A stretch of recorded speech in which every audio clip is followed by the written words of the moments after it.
All right, so our next guest is an all-around screenwriter, TV, movies. Like I said, his the most recent thing I was watching, maybe he's done more than this recently. Let's talk to him and find out. Please welcome our new friend, Tim Talbot.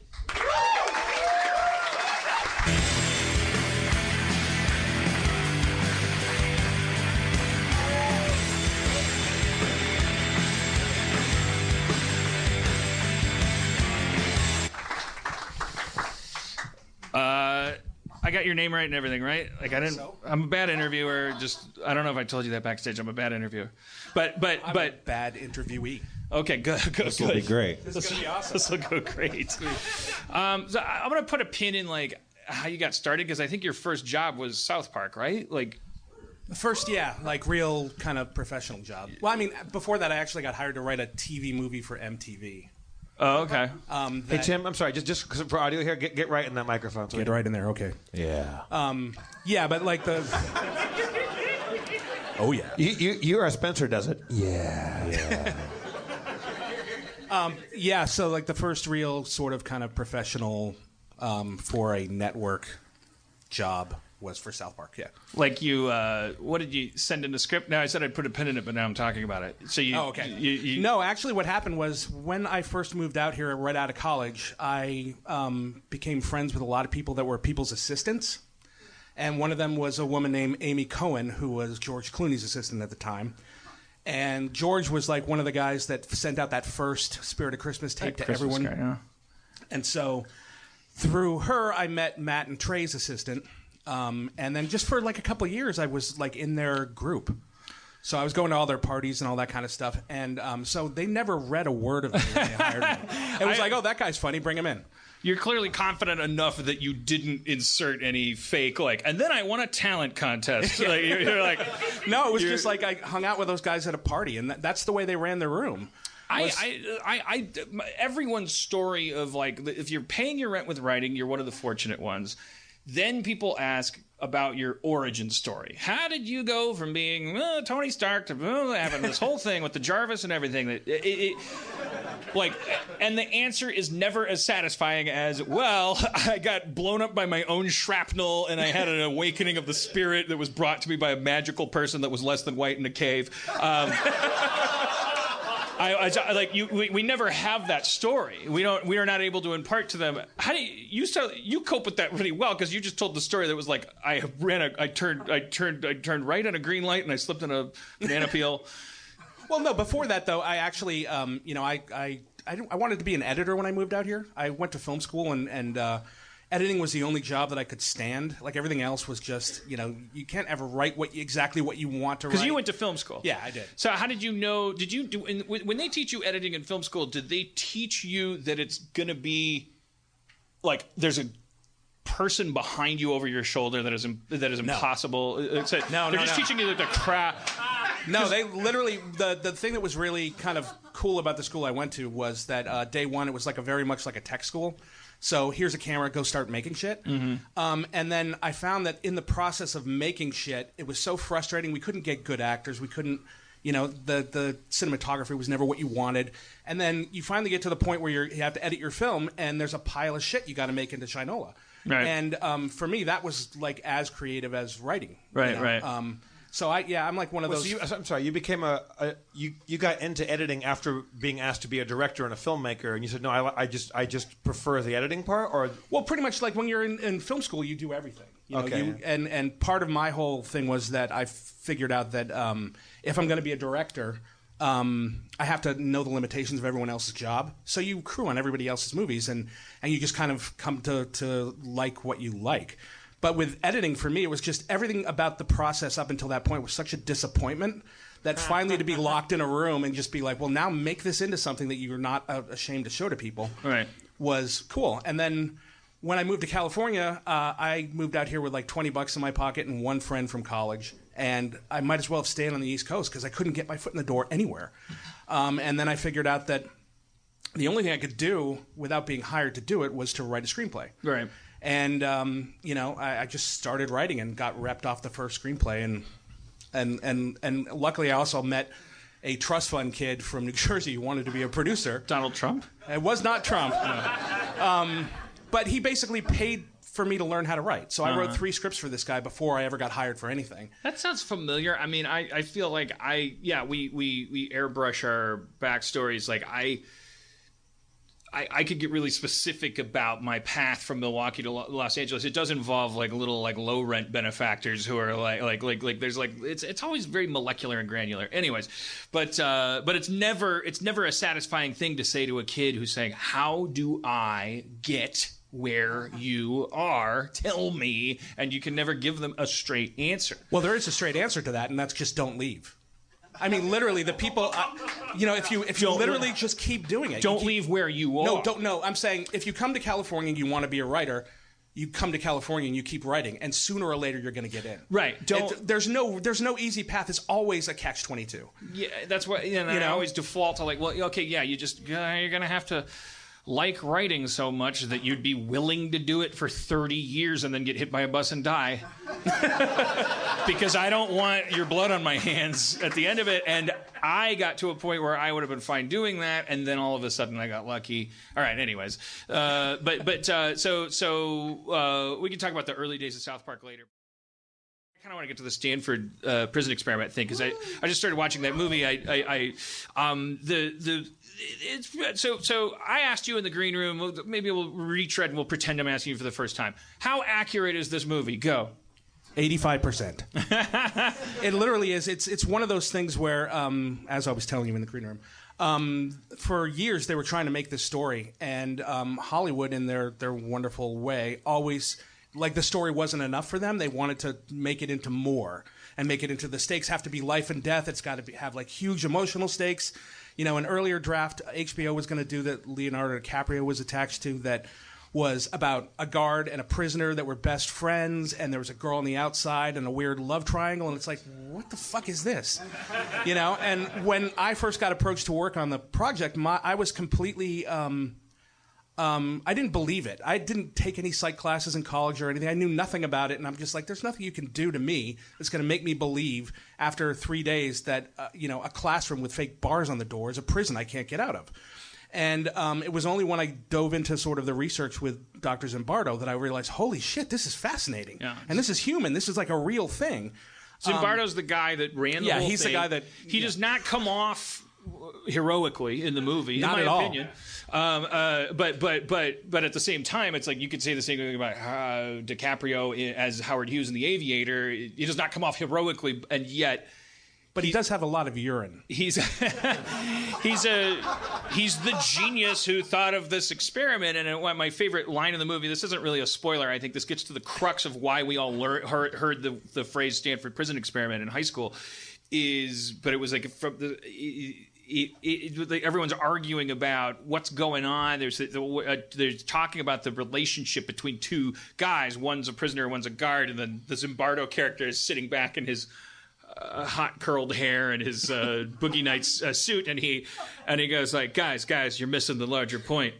The point is that the two guys you're talking about were separated by a coin toss. And that really that's why we continue to refer to the Stanford prison experiment. It's not because it was immaculately scientific. It was, if anything, totally dramatic and fantastical. It was they didn't set out. I always pictured, I was telling you in the green room, every time I heard about the Stanford prison experiment, which for anyone who's, the headline of it that you hear about in high school is, okay, they did this college experiment where they took a group of volunteers. They made some of them randomly guards, and they made some of them randomly prisoners. And what happened over time very quickly is that they fell into roles of abusiveness that transcended any rules that they were given. The guards were abusive to the prisoners. The prisoners were abusive to each other. Abuse. It all happened even though it was all a big game. It just happened for real. And even as the movie represents, it spread upward to Zimbardo, who started acting like the prison warden, started becoming paranoid about one of the escaped prisoners coming back he himself became part of the experiment, because it wasn't science, it was art. And it was very valid art that you can refer to very scientifically when you say, yeah, but circumstances fuck you up. If you're deprived of your freedom in any way, you begin to behave like someone that is not free. And you start verifying all of these negative expectations of yourself. If you are given privilege and power, you start overreacting to threats to it because you think that someone dropping a pencil means that you should go fuck yourself, and that you start seeing the merits and coming down hard and drawing a line in the sand. And it starts with guys going, why am I talking so much? You're on the show. What was your process like when you're getting this job? Like, I want to hear about how much reading did you have to do to write the screenplay? Well, I had to do a lot. I got all of, we had, Zimbardo's life rights, and he was open to us. So I got to talk to him whenever I needed to. I interviewed him and his wife together and separately. He sent me all the original paperwork from the experiment that they documented everything. I mean, everybody, that's one thing, there's so much happened in those 6 days that you can't put it all in a movie. But one of the things they did is they had a standard set of questions that they asked all the prisoners every day. And you could just see them, through when you read this stuff. It's fascinating that they are being dehumanized. And even there's a bit in the movie where they're asked to write a letter home after 2 days, and half of the kids signed their number and not their name. Whoa. Right. Because it had been drilled into them so much over the previous couple of days. Because they thought they would get rebuked because their mail would be gone through, and they get in trouble for not doing that? Well, they knew their mail would be gone through. No, they knew it would be gone through because they were not allowed to seal their envelopes. They had to hand them back, so they were going to be read. So they knew became a number just in case. Yeah, I think it was just more that the indoctrination of the first couple of days really started to work on them. When you're referred to as a number and not a name over and over again, and you're sleep deprived, and you have to rattle off your number 1,000 times a day, it was just easier. Yeah. It became sort of their identity. Sorry, Dan. Yeah, you worked and met Zimbardo? Oh yeah. And what's his how does he look back on this, and what's it like having this rehashed through? Well, the good thing about him is that he absolutely 100% owns it. He's like, I realized I fucked up. I fucked up by making myself part of the experiment. Right. And it really took, if you've seen the movie, it took someone from the outside coming in to really say, hey, you guys are totally fucking up here. You have to stop this.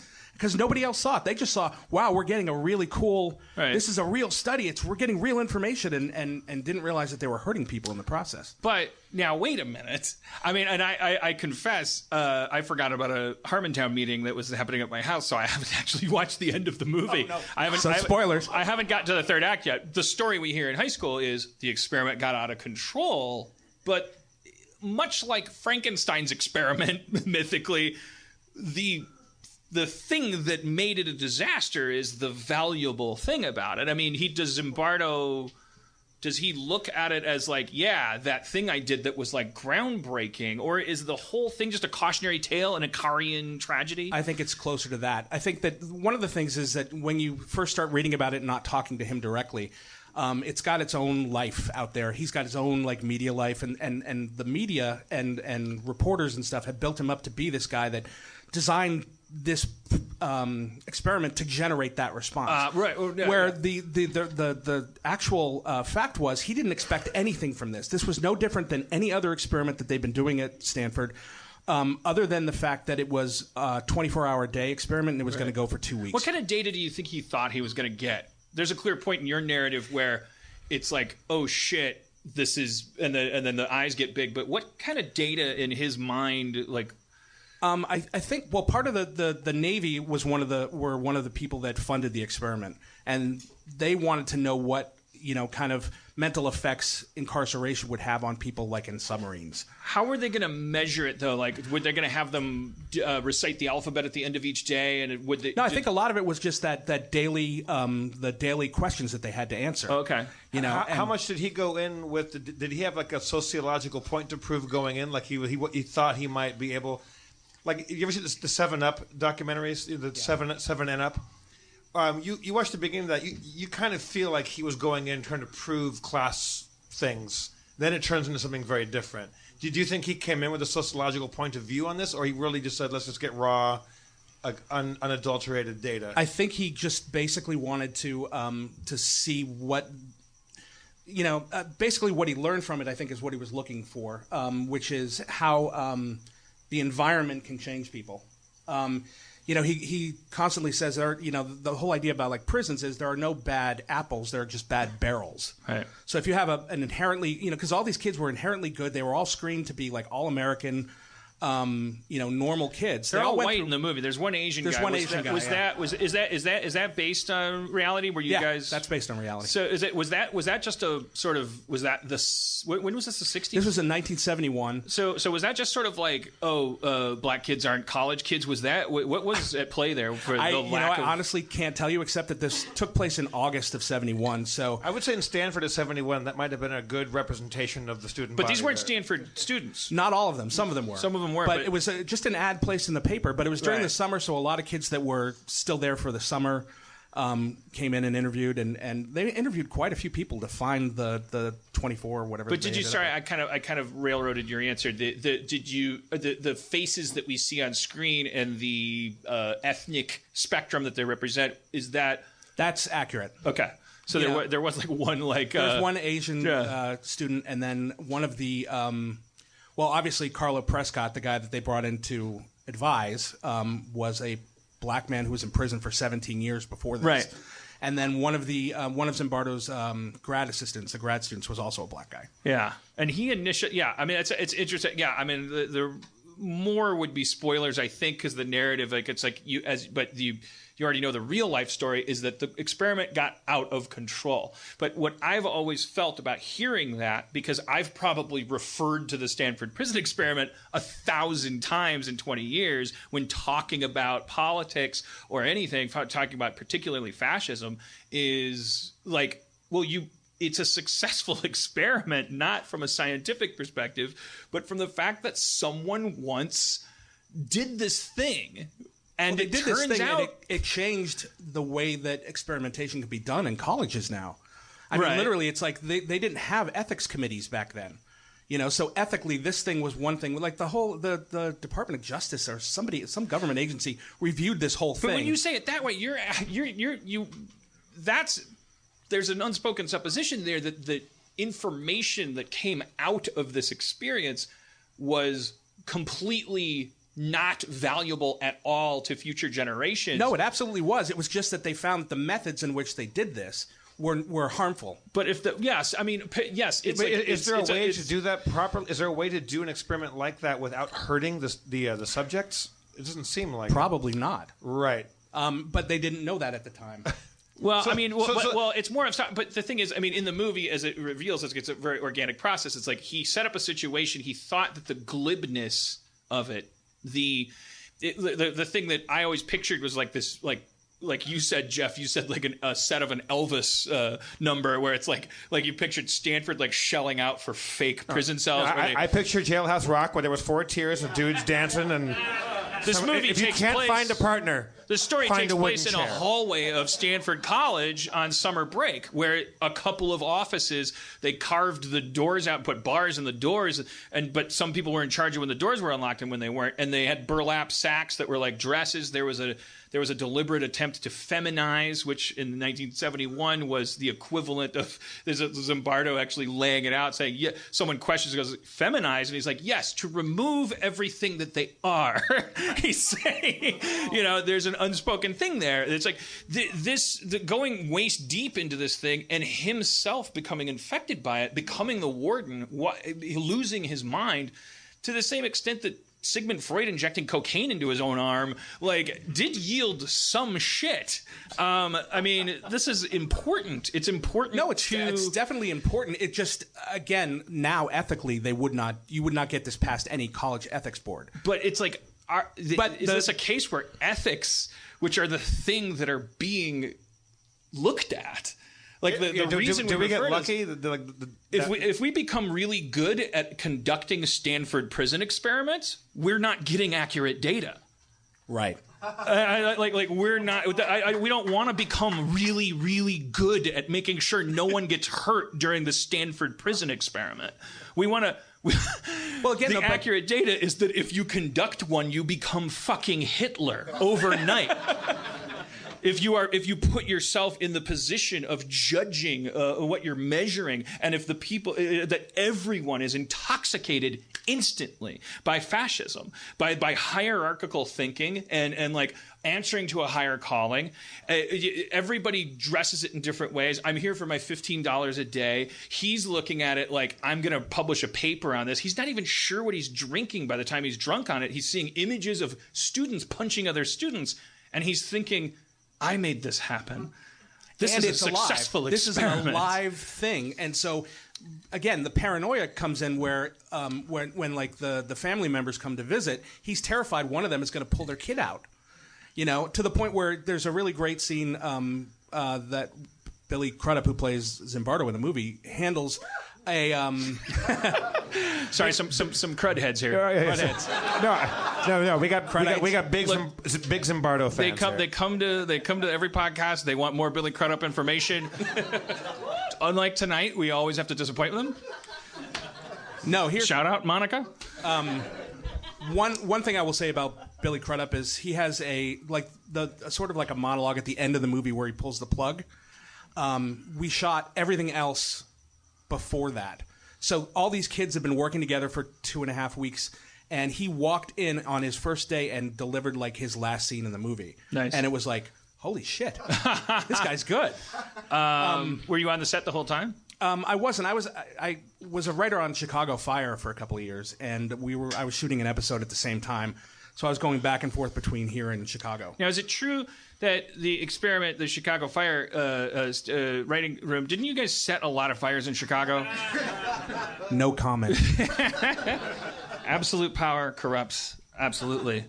I want to look at because you've got a bigger career than that. Like, we can talk about what it was like. So you were at South Park from the beginning. You're saying like, I was there for season 5 and 6. Oh, all right. Well, those are the worst seasons ever. No, but it sounded like, just because of the way you're describing, like being friends with George Clooney and all that stuff, that you were there on the very ground floor. But like, what was it like in those days? Well, were you full time? Yeah, well, I was a staff writer, so the way that they work, by the time I'd gotten there, their process had gotten to a point where basically Trey Parker was writing and directing every episode. And so they'd bring you like on a writer's retreat at the beginning of the season. You know, like we went up to Whistler and we'd ski half the day and then sit in a room. And, you know, your only real job was to be attentive to the media and like what's going on in society.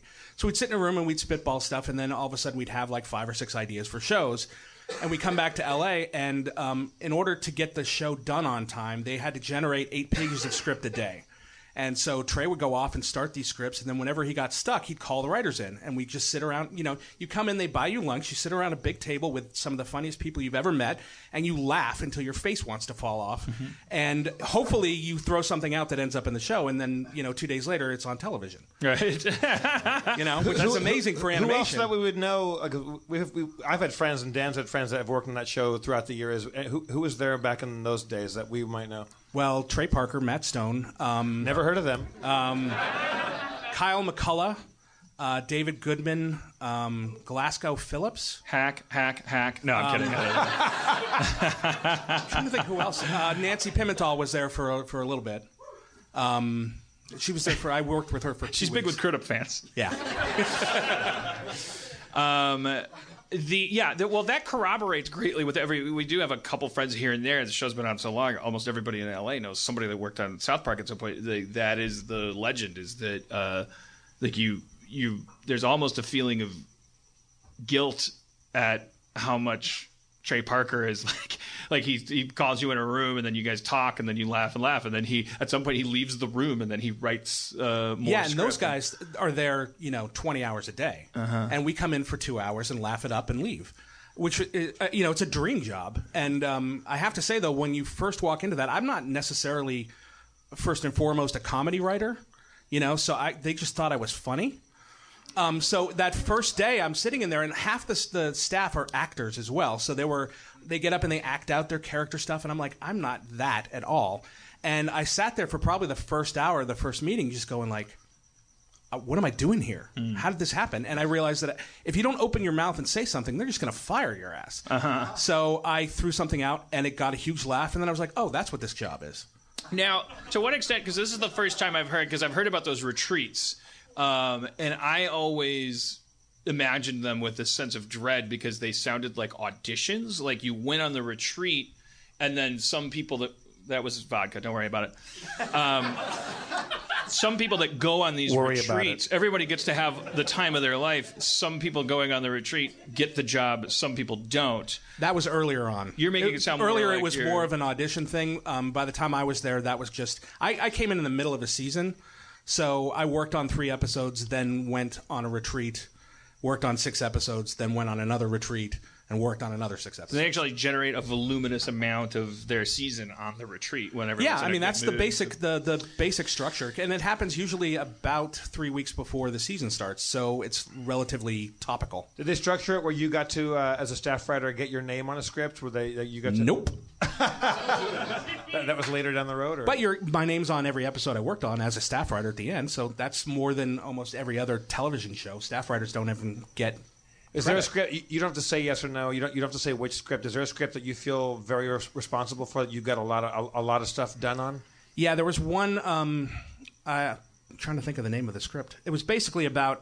It grew out of a conversation between myself and Matt Stone about the Star Wars special editions. That we just fucking hated them so much, and E.T. was coming out. That's a walkie-talkie one. Yeah. So right around that same time, we came up with the idea that the boys had to break into Lucasfilm or Skywalker Sound and get the print of Raiders of the Lost Ark back. Yeah, I think. It's called Free Hat. Yeah. That was one, and then the only other one that I can claim any responsibility for is the one where Kenny dies for real. I just thought, what would happen if we just killed him? And there was a TV movie version of Brian's song that was on somewhere around there. So we just took that and made it into this whole oh my God, our friend is going to die. But you probably were gone by the time what Chef had to be. Yeah, I was gone. I mean that show. If there should be an absolutely separate Emmy category, but only one show would win it for the ratio, the complicated ratio between passion, relevance. Manpower, because there's always been very few people working on that show relative to and the speed with which they're working, and how incredibly funny and what words do you say that balls out fucking brave, bold, opinionated, fuck this thing, how many of us in this room have been swirling around with some thought in our head about some piece of pop culture or politics or something, and then we get this decidedly kind of admittedly maybe libertarian view from South Park, but it kind of pushes us over into how to feel about something because it's done with this grace and humor and wit. The great thing about those guys and what was really intoxicating working with them is they have no tolerance for bullshit or hypocrisy. So if they see something, they have a point of view on it, and they just come out and say it. They should have been so ripe for corruption so long ago. I mean, and they just, they just haven't. Yeah. I mean, they're in a really wonderful place where they can do whatever they want, and they've been able to because they were successful with the show right from the beginning. I feel spoiled because I only ever I South Park's gonna at some point not exist. It'll probably outlive me, but the way I eat. There will be a day maybe when it's gone and done, and then there's gonna be eulogies for it, like there was for fucking whatever the hell that gossip rag was. All of a sudden we found out that it was important that what the fuck was Gawker? Gawker was so important. Well, I imagine South Park's going to turn out to be pretty fucking important the day it goes off air. I feel spoiled in the meantime because I've only ever just randomly run back into it like an old lover and just always astounded at how still fucking funny it is. You just watch how is it still this funny? It's 48 years old. The cool thing is that they kind of mixed things up the last 2 seasons where they made them serialized. Mm-hmm. So as they had a storyline, I think that's the last episode I saw that crescendoed in the divorce, the moving away, and I haven't watched it since because I've just spoiled South Park wise. I'm like, well, someday I'll just be But I mean, it's I've always been astounded by it. Like Cartman is probably one of the most important television characters in He's right up there with Archie history. Bunker for Absolutely. me. Absolutely. I always reference him in the same breath as Archie Bunker when you talk about like the importance of this id character. Yeah. For me, the seasons of the episodes that don't like do it for me as much as other seasons or episodes is when they got Cartman wrong. When they got Cartman right, it made it pretty special because they made it really, really bad, like really horrible. Right before I got there, they did the one where Cartman basically killed someone's parents and fed them to him in Chile. But that's a lot of people's Scott something must die. What's it called? Yeah. But I think what's his last name? Scott Tenorman must die. Just drinking his tears at the end, like, oh, the sweet misery of your tears. That's a fucking doozy.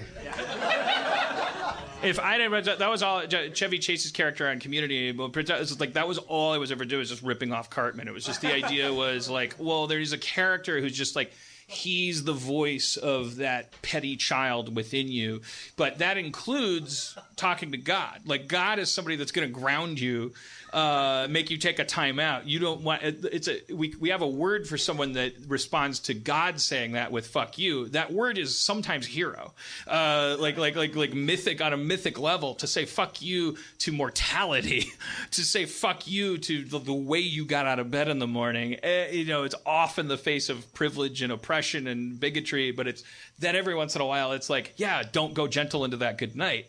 We root for Cartman because he's safely in the package of a reprehensible troll, but we get to like sap some of that toxin just enough to dab on our tongue and get high a little bit because it's like in a safe container. And we've been learning that. I don't know if you heard me babbling. I was talking about the Daryl Davis documentary. Have you seen that? I saw like a news piece on him because I haven't seen the whole doc. He's basically dedicated his life to this sort of like tract of belief that it's like you don't want these people in the shadows. You want them as much as it pains us. You don't. It's like what good comes from them hiding? They're as bad as they are, and they're twice as bad because whatever butthurt fucking whatever birthday party they didn't get invited to, whatever they're fucking cranking about. Like, sorry, but like it's better to talk to him at Denny's, and it's like he has this like collection of KKK robes that are the slow erosion through friendship, one-on-one, of him sitting down with a dude who says he wants all this and that to be this and that way, and being friendly to them, because a friendship with him is completely incalculable to that philosophy, or maybe they just outgrow it. That would be an argument against what he's doing. But he's like they eventually like leave. They give him his robes. They don't outgrow it, and their chapters fall away. I just this past year was developing a TV show that was about a guy that has to infiltrate a white supremacist organization, and doing a lot of research into that. You come to realize that a lot of those people, like, they don't hate you because you're a different color. They hate you because they don't know you. Right. And that when people indoctrinate people into these hate groups, they basically are saying, like, look, it's not your fault that you're poor and broke and stupid. It's their fault. Right. So by shifting the blame, I mean, half the people that are white supremacists just don't know any better. They've either been raised in that culture. No, I mean, they literally don't. No, I'm telling you, it's like literally there's energy that's being generated right now in this room, which I'd prefer to pass on. But it's like that heat, that hot front meeting that cold front, that hurricane. Watch this documentary because that what you're feeling. One person is like very like they're like yes, like they're not saying racists are misunderstood. You need to talk to them more. But then someone else is like, what the fuck are we doing? No, we don't need to understand them. There's a guy from the Southern Poverty Law Center in the documentary who's like, he's he's a white dude talking to a black dude who's his age, and neither of them are heroes or villains, but he's like, look, one thing he says is, you're dealing on a retail level, I'm dealing on a wholesale level. I don't fucking care whether you made a friend with a racist yesterday. Good for him. Great. I want this shit illegal. And it's like, there are no villains in this story, but one thing that endures, because he goes to Baltimore and he's talking to millennial black activists who are fucking like, they're on point. You do not want to be like talking down to them. They've been arrested 1,000 times, maced 1,000 times. They're in the trenches. If we're gonna grant veterans of Iraq and things, if we're gonna say that when those people speak that we owe it to them to not shit on them and dismiss them, then we definitely have to extend that to activists who work in urban environments where you're on the front lines. And these guys are smart, and they're absolutely bewildered by this old baby boomer guy who's going like, I got this Klan robe from the KKK, and I got this Confederate flag, and they're like, what the fuck are you talking about? How long have you been doing this? And he's like 50, I don't know how many, it was 50 years. I have no idea how long it's been. And you got 25 racist dudes from Memphis to give you their robes when they got tired of being racist? Like, this seems like a fetish. And they try. They try on both sides. I think that and what you see is that Daryl Davis is like, the word fetish is not. It's like, wow, yeah, because he's in his comfort zone when he's laying back and he's expressing this unbelievable amount of acquiescence. But then they're calling him out and going like, that's your comfort zone. That's you accruing this collection of shit in your garage.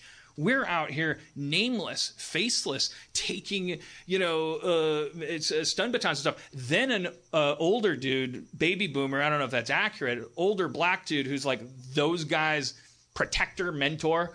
Those guys both get up. They can't take the interview anymore. They're like, they don't yell, they don't shout, but it breaks down. They get up and they leave. That guy comes over. He's got a gray beard. He's the same generation as this guy. He's urban. And he is like he's been like proud of those guys, and like he's like, I can't shake your hand, but then that's the guy that like almost spirals. He's like shouting, he's like, get the fuck out of here and don't come back by the end of their conversation, and doesn't want to hear Daryl's side of it because it's too offensive. The thing that I walked away from was like this weird thing. Why am I dumping this on you? I don't know, but the thing that was the most pronounced about it was the fact that like those young guys who were so smart and so cool, and they had given so much. One of the things he got them to say, and I don't mean got them to say the way you get Donald Trump to say that microwaves aren't cameras. I mean, he took the conversation down a river that afforded us this glimpse around this curve of trees. One of the things he got them to say was that they didn't believe that white supremacists could change. Now, that's a very, very interesting thing to admit to yourself, because it puts you firmly on the side of a line in a world that we're either going to fix, save, abandon, tear up, fighting each other. It puts you on the side as just as you are and as righteous as you are and as right as you may be. But it puts you firmly on the side of a war between people who think that we can do better and people who are like, fuck it, we're fighting. They said that, they said, no, I don't think they can change. I don't know if they really. He didn't give them a slide rule and 20 minutes to answer his question. I think maybe they would have said over 20 minutes, like, well, people don't change through the actions that you're taking. People change from, blah, blah, blah, and fish rots from the head or whatever. But in that moment, they're like, no, they don't, you can't change them. They don't change them. And so now it's like, and he says, of course, he's aggravating them by saying this. He's like, well, you sound like Donald Trump. But Donald Trump hadn't been elected yet at the time of this interview. And then one of the guys goes like, I hope Donald Trump gets elected, because it's like the wolf versus the fox. I know what Donald Trump stands for. I'm not voting anyway, and all this shit. And you're like, fuck this. Like, where have we all been? At the end of the documentary, Donald Trump's elected. You have no idea where to fucking, your head is spinning. You're like, who wins? Who loses? What is happening? You just feel like you're being flushed down a toilet, like spiritually, because you're just like, oh, we're all good people when we look in the mirror, but we're all fucking like insane, and we're gonna rip our faces off in the mirror, and we're just gonna wake up and an octopus creature is gonna go, you failed. End the human simulation. Octopus 179, you, when given the opportunity to be 5 different colors of chimp, you fuck up. That seems like an unfair test to put on anybody. To deprive them of anything other than what's actually being tested? Like their inherent fucking intense, like...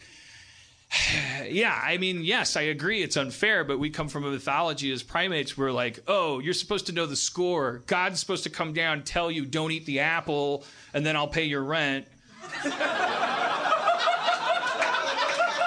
And if anything goes wrong, you just blame women, you know? So... Like we're supposed to get a spreadsheet at the beginning of the test. Well, maybe everybody else feels gaslit in the sense that they didn't know what the test was. It was what's the chapter in Genesis when God comes back down after Eve gets made and says, "I told him, don't eat the apple." I can't remember. I don't know, but it's not a newspaper anyway. It's a metaphor for. Tim just answered Dan's question. Brown. You really are the worst interviewee of all time. You just sit there and don't answer shit. You think working on South Park for their first 3 episodes earns you the right to sit there and say nothing? Well, I put my ass on the line about the shit I've gone through at Stanford. I wrote Monster House. Do you have any idea how much research I had to do to write Monster House? Do you have any idea what Monster House is? Yeah, actually, my roommate from college was one of the animators on that. Oh, yeah? Oh, shit. So you employed him. Yeah. I created a job, but, you know... I thought that was going to be a live action script when we wrote it. It wasn't like... which is why I've made quite a bit of money on that movie. Because it was written under live-action rules. So you get residuals. Yeah. So every time they go to Blu-ray in Singapore or something, I get a check that's like based on, oh, this was a WGA, blah, blah, blah. Fascinating. But Tim, didn't you win some prestigious like film writing award? Like some sort of like...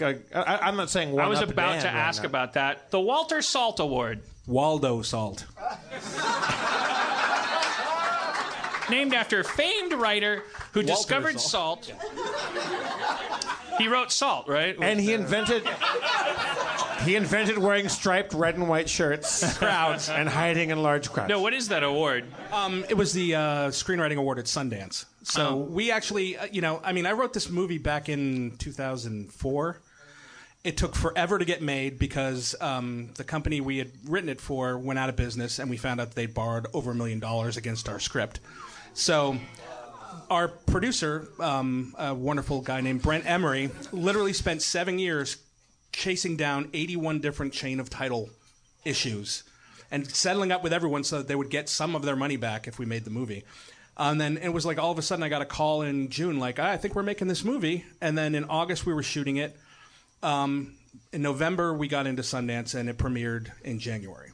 Now, what is the? But it's not a Sundance award for best Bloobity Blue and a Bloobity Blue. It's some guy's name, which Waldo means Salt is. Yeah, I mean, I guess it's like an honorarium or whatever. I mean, it was set up by his family, I think, to honor independent screenwriting or whatever. But it's the one screenwriting award they do every year at Sundance.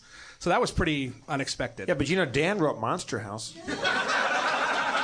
Where's my Waldo Salt? Did you take it to Sundance? I don't. I would have. Yeah, it's a story. It's a children's horror film. It's about a house that's. Hey, Spencer, you've been awful quiet over there. No. Let's bring it back to the Stanford prison for a moment. Now, if you had your pick and you couldn't, like, if the coin were tossed, what do you think you would have been better or worse at being the guard or being a prisoner? I'm sure I would be a kick-ass guard. I mean, that's just my nature. I can be petty and mean and. No, but that means you'd be a worse guard. Like you would be a worse person as a guard. Here's the thing: is like our whole like goal with the entire movie was just to have people walk out at the end and ask that question of themselves, like, do I have it within myself to turn into such an evil fucking person if given the opportunity and having no repercussions? Right. And to that to that extent, I think the film works. It's funny that. I'd never seen a movie or anything I'd written in front of a huge audience before. And at Sundance, we had like 1,200 people at the first screening. And there's a title card that comes up that just says Day 2. And literally, the everything that happened in the first day was so, like, everyone in the audience was like, holy shit. That, like, the air got sucked out of the room. And it was, like, one of the most, like, the hair stood up on the back of my neck. And I was like, oh, my God. Like, a movie just got a reaction, and I had something to do with that. Yeah, that happened to me and Cody, my girlfriend, when we were watching it today at day 4. Because wait, what? Day 4? And I checked the progress indicator, and but that's like part of the point. I think that so is there. The answer to that question is yes, correct? The people who are if you're made a guard by an institution, guard in quotes, meaning a district manager, if you're told that you're in charge of whether or not racism ends because you're the race that ends racism, if you're told that you're the employee of the month, if you're in charge of this parking spot, you're in charge of anything, any power that you're given by an institution, it seeps into the cracks of your soul, and you have two choices. You take on that role and actually surrender part of your empathy and individuality in favor of serving that role better. That's the important thing, is that the guys that early on who started as a joke because putting on the uniforms reminded them of Cool Hand Luke. One guy goes, I'm going to do my impression of a character from Cool Hand Luke. And then he comes out. He knows what to say to the president. I want that you go to prominent communicate. Whoa. And then the scientists are going, that guy's good. More importantly, nothing happens. He's now in charge. Everyone that's watching is going like, well, and then the shift changes and they go, yeah, we did some fucked up shit today and nothing happened. Don't you think that's part of what it is? Well, Dan, like you are famous for you hate being told what to do. Let's say that you were how old are these subjects back then? Early 20s? They were between 18 and 22. And let's say that you, Dan, found out you were the guard. You don't like being told what to do. You probably also you don't like. Well, you do like telling people what to do because you're a showrunner. That's part of your job description. Like, what do you think you would be as a guard? As a guard, I would be like, I would posture but I would be eclipsed by some guy who went fascistic. I would be eclipsed by the guy who like jumped into the role. Well, like a while back, I asked Spencer first. Like I'm curious. Spencer, you're so neutral. Like I can't picture you being turning into a shitty, dominated prisoner or a fascistic bully guard. Yeah. But there are some people that did but that response makes me think I don't want you as my guard. But there's an important thing here that you're getting to, which is that there are what? No, just all he said was yeah. It was a complex subject. There's a way to be a prisoner as well, and have these narcissistic tendencies or things. There's like as a prisoner, they ask them, would you rather be a prisoner or a guard? They don't necessarily. And give them everyone the wanted to be a prisoner because they thought it'd be less work. Because if you're a prisoner, you can just sleep. You can be Cool Hand Luke. Yeah, the most work is that you're defiant. You get 3 hots in the cot. You're always righteous. The truth is always on your side. That's prison talk. You can't be a bad. There's no such thing as a villainous prisoner. You don't have any power. We live in fear of being bad people too. Nobody wanted to be a guard, but then the people that excel at being guards are exhibiting the same personalities as the people who are rallying the prisoners, and that's when Zimbardo says these guys are swappable with a coin toss. That means in every revolution, in every third world country, when you have like guerrillas coming down from the hills and liberating the poor, and then one of them becomes a dictator, and then you have the NSA interfering, and it's like all these it just people are handing you power, handing you rules.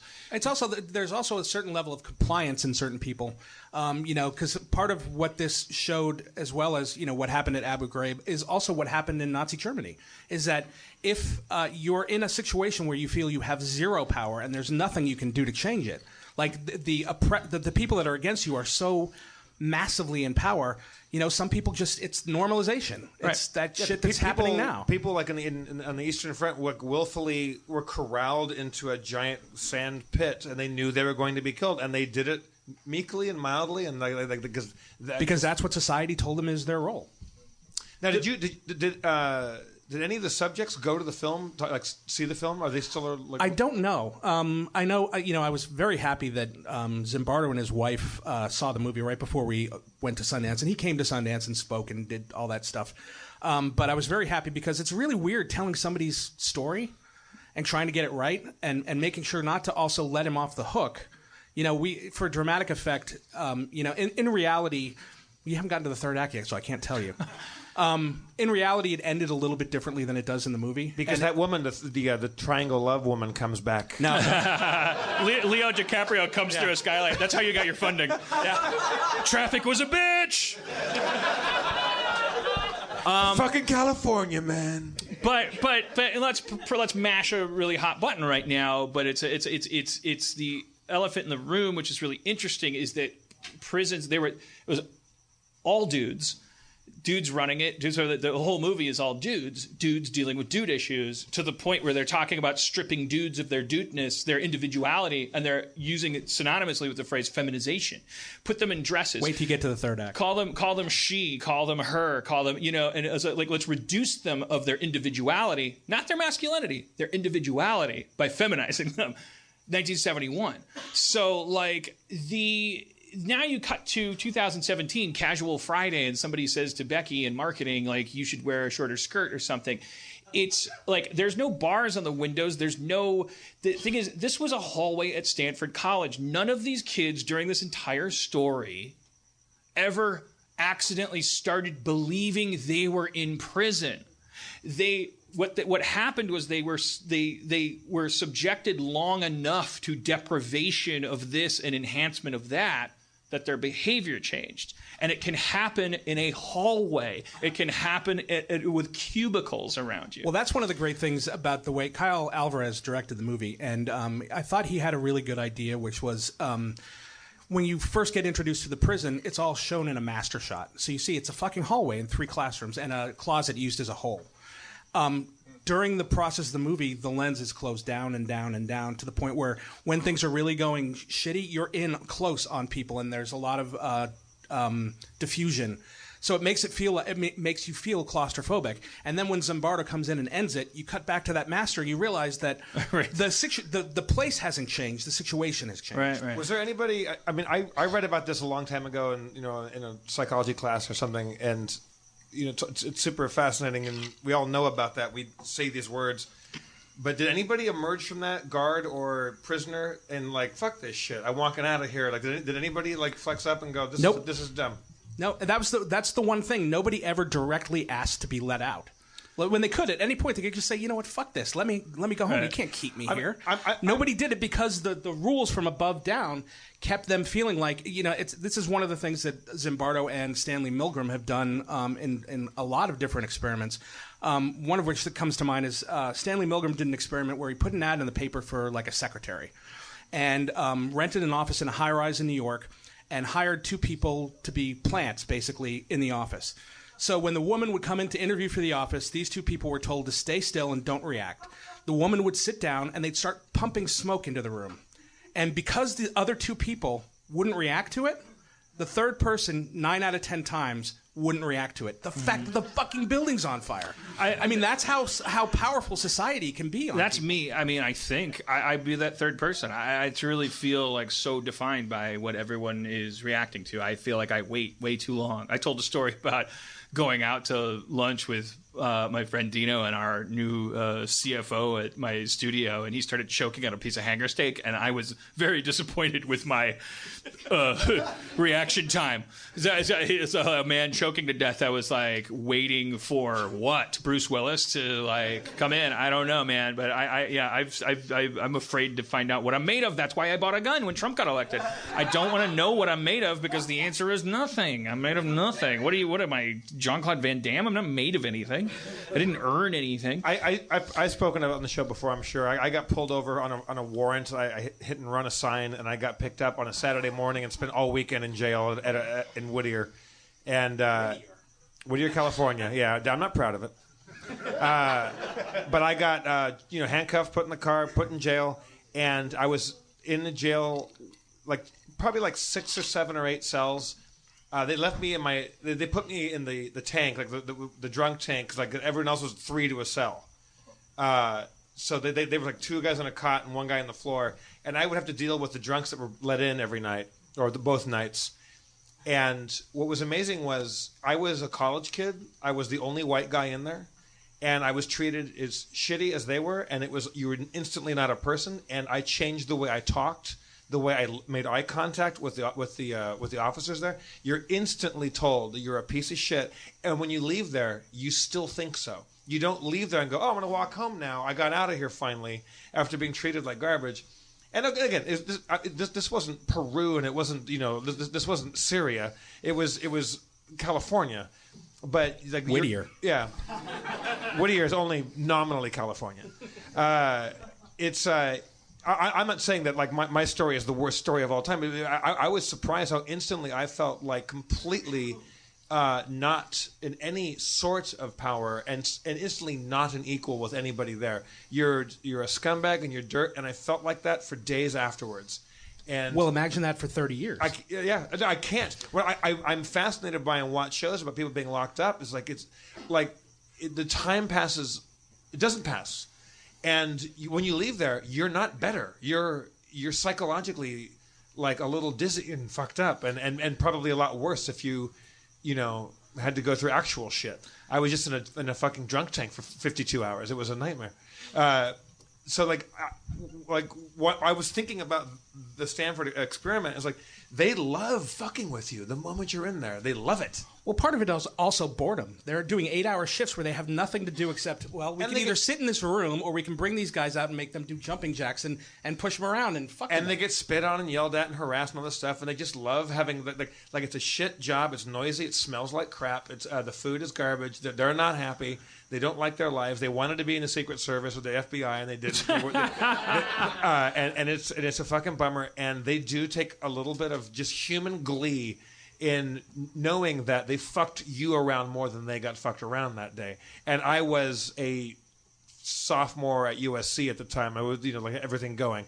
Like the rest of the guys in there, the only people that were nice to me were the Cholo gangbangers in there who fucking looked after me and fucking and they nicknamed me Hollywood.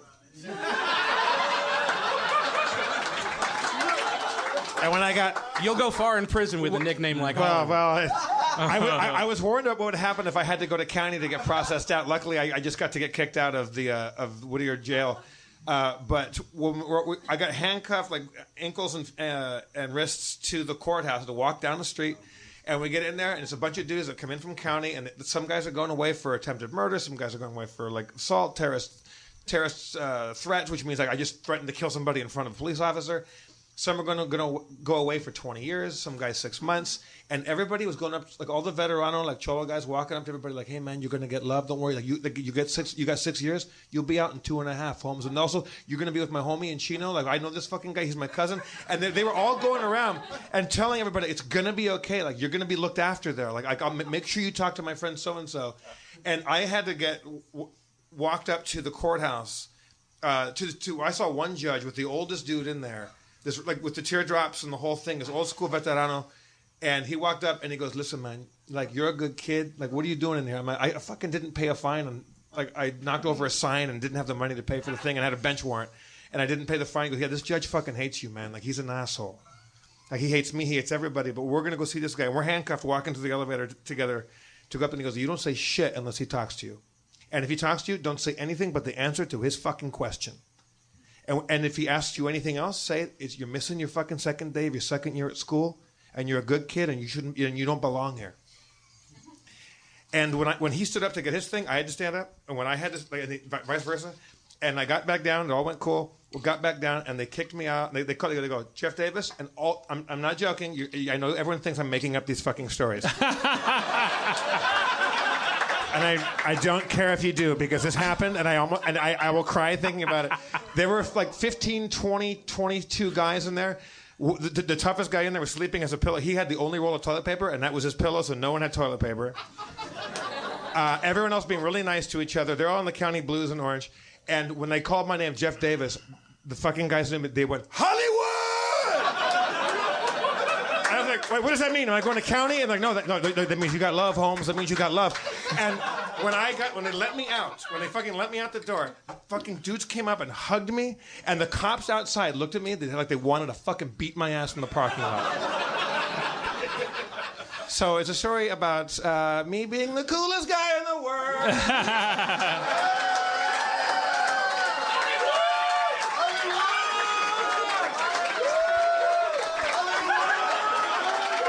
Fucking make myself a drink. I can't believe I have a story I haven't told in the show already. You told that story before. We have 500 episodes. It's fine. It's fine. I told it better now. I know.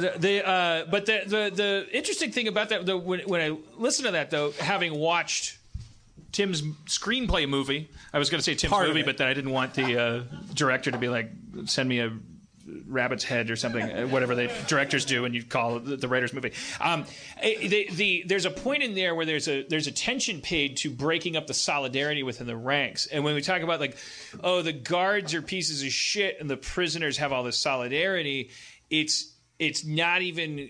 It's like. My new eye on that is like, yeah, but you can also put divisive energy into a population. If you had been in a situation, if you had been in a incarcerative environment in which the administrative powers that be felt threatened, there might have been a system in place in which you were more pitted against your fellow inmates because they had already perceived a threat and put energy into it, which they can easily do in the most subtle of ways, drive a wedge between everybody, give them less toilet paper for pillows, give them one roll and give this guy spaghetti and give that guy not spaghetti. And it's something that they do very readily in order to quell the potential. So I know I'm going to sound like a fucking weird apologist for the man or whatever, but I'm actually like now I'm looking at that and going like, instead of hearing that as like, yeah, those fucking guards, I'm like thinking, those guards probably living in an environment that's like as close as you can get to having an incarcerated group, and then they're in charge of guarding it, which is why they're so bitter. When those guys start getting happy and Abu Ghrabing, it's because there's been attention actually deliberately put down into like making sure that, for instance, an environment gets created where somebody wants to beat you up, like because you're just in the same cell as them, or they're, you know what I mean? Well, I mean, in my little minute situation, it was a police station, and the people that were there were probably going to county, and then a lot of them were going to be in county for a while, then probably go to federal prison, and then you have to come back to a county, then back to a jail. Like, they were going to be in there for a long time. They told me, like, this is as good as it's going to get, and they warned me about what happens at the other stages. Like, here's when you don't take a shit, and here's where you put things that you care about not losing, and here's like, and they all told me, like, the thing that you're going to have to color up with the white power dudes and all that shit. And I was just like, my stomach was just liquid the entire time, because the good thing was that I was vegetarian. I just become vegetarian, and it was bologna and cheese sandwiches. I gave them all my bologna. They gave me all the cheese. I had a kick at that cheese was bullshit, but it was the best cheese sandwich you ever had in your life. The reason I'm bringing this up is because I'm trying to carry over. I'm constantly like all this talk about the Stanford prison experiment, what that experiment was, what it meant, the fact that it didn't have to be scientifically accurate, the fact that it's less a cautionary tale about science and how to get data and all this stuff, the fact that what it really means is that you can be in the Stanford prison experiment, and there can be No bars around you. You can be in a three-piece suit. You can have a big mustache. You can be the star of your own biopic, and you can be in the Stanford prison experiment. Whenever you are told, which is every minute of every day, by Reddit, by commenters, by everything, you're told by the ghost of your mother that you have a role and you're in an argument. You're a libtard. You're a wingnut. You're a right-wingy, left-wingy. I'm policing. I'm an apologist. I'm a thing, and I'm engaging with another human being. And as I found out, like buying my fucking gun like a maniac, and looking through Sandy Hook conspiracy theorists, it's like I've had a plan this whole podcast to bring this message home that walk out of here knowing that you're already in a prison. I mean, you can't just walk out of life. You can't walk out of America, especially not now. You might not be let back in. We're in an environment, and the environment is being run. And I'm not saying that means let's go throw a garbage can through a window. That won't do any good. It means that if you remind yourself that you're in an environment, that you're encased in something, you might maintain your empathy. Those guys that knew the system that were saying, Hollywood, here's the thing, the judge does this and does that. They were wearing a mask. They were saying, we're in this system. The system is a system. The real life exists outside of it. Now, while you're in here, don't fuck with that guy's toilet paper. Try the soup instead of the salad. You're going to be fine. There's solidarity. There's empathy possible because everything's been removed from them except that. There's been not an undue amount of divisive energy placed on it. Hopefully we could withstand that too. If you're looking at another human being digitally or whatever, and you have that temptation to go animal because you're filled, as I have been, with that fucking outrage where you're like, I know what I'm about, and I know what I'm up against, and I'm going to tell this piece of fucking 15-year-old Canadian shit how politics works on Twitter. He might have been 14. I thought I could pick one group that wouldn't... you have a 15-year-old Canadian daughter. Okay, fine. I was Venezuelan, whatever won't offend you. Shut the fuck up. See, it happened to me again. It's as easy as somebody telling me I don't know what I'm doing. Fuck off, fuck you.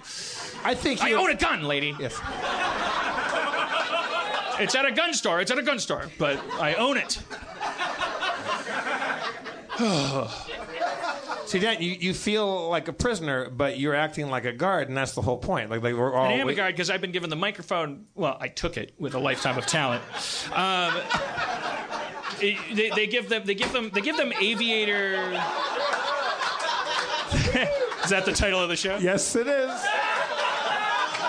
We've got some good selections. They give them aviator glasses and everything's a fantasy. Prison guards don't necessarily always wear aviator sunglasses, but it's a no, prop. but it's also it's an image of authority. It's like when you can't see behind someone's eyes, or when you can't see their eyes. Empathy. Yeah, I mean, it's everything about that. The whole thing was designed just to remove humanity from the entire. When they equation. interrogate suspects, they take advantage of that thing that Howie Mandel turned into a game show, the prisoner's dilemma. You take a suspect, you want them to rat on each other, you separate them, you make sure they can't see and touch each other, and you say to one, the other one says you did it. Now what will you do? Will you your empathy is put to the test. Will you bother to walk as a lamb to the slaughter? Well, this other piece of shit that you don't know that I can tell you about is telling you that you're the one that did it? Or will you do the sensible thing to protect yourself and just tell me that other person is a bad person? And that's the fucking internet. It divides 8 billion people into individual cells. We cannot see or touch each other, and we are being told by headlines and clickbait that we don't understand each other and that we are going to fuck each other over. But also, in bringing it back to a prison environment, with the internet, there's no accountability, which is, again, how Abu Ghraib happened. It's you put a bunch of people that don't have the proper training in a position of authority without any supervision, and fucked up shit's going to happen. Against people that have no habeas corpus and no outside contact. There's absolutely it's a free for all. Right. It's a giant frat party. It's nuts. You've been in rooms that you probably can't talk about, like the Last Jedi. Where you didn't you? No, I haven't been in rooms. I was actually on the set of The Last Jedi. Oh, okay.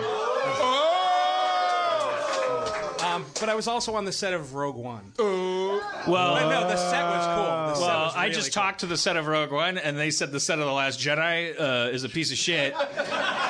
So either you fucking rat on them, and I don't know how that was. If you could have pulled that rabbit out of that hat. There's nothing you can tell us. You can tell us about the emotional experience of being on a Star Wars set. Well, the cool thing is I went over there when they were prepping for Last Jedi, or Episode 8, or whatever they're calling it. And I'd rather be a guard.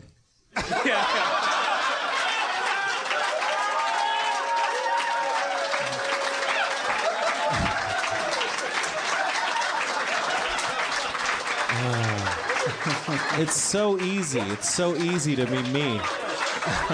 Sometimes you just have to wait 49 minutes. I say 3 words.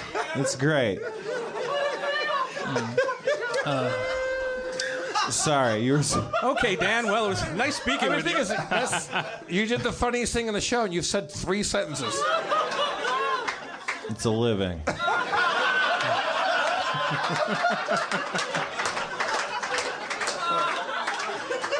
Yeah. What kind of food did they get in the Stanford experiment? Shitty. But you know, Dan had mentioned before, they also did, like, there was 2 cells that revolted and 1 that acquiesced, and so they gave them like a special meal from outside. Right. I mean, they were constantly like, if using things against other prisoners. But they made that up on the fly because of the actual instant need that they had that the experiment hadn't predicted, which was that the prisoners would band together and revolt. Oh, yeah. We're all together, so why don't we just outnumber them and do this or that? And then they were like, okay, now we divide you. Now we give them soup and not you soup. Yeah, then we take people out of one cell and put them. You know, if the 3 of you have become friends, we're going to break you up and put you in different groups. The fact that we wouldn't see that lie happening when we talk about race and gender and everything else that divides us, we talk so fucking rarely about income bracket. For a country that runs on the dollar, that's creating a middle class by saying that you're the privileged. You create prisoners. a giant underclass of people of all shapes and sizes that are all poor, which is the only thing that matters. And so it's like very obvious the tricks that you play. When you look at prisons, you go like, oh, what do they do when they feel like at any moment like everybody might go run? They wouldn't be able to do much, but not that I'm advocating for that, and I don't know what that would look like. I guess all of us using toilet paper for pillows at the same time. Just try it, or don't pay your income tax. I don't know, but the red beams form on my chest.